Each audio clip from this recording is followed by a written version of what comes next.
Урматтуу катышуучулар, бүгүн жана демократия деп кичине инцидент болуп кетти. Могул жерде көп министрлерге жана кабинет министрлеринин орун басарларына кайрылып кетет элем. Камчыбек Кыдыршаевичке теңелбеңиздер.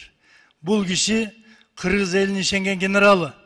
Ушул жерде парламентте отурган 3төн 1 ушу кишинин артынан өсүп келаткан саясатчылар.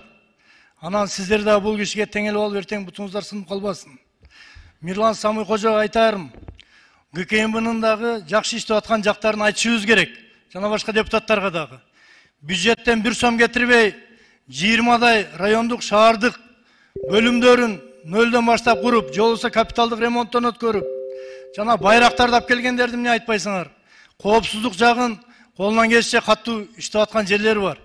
Карап турсам, байтан бери критикага өтө баштадыңар.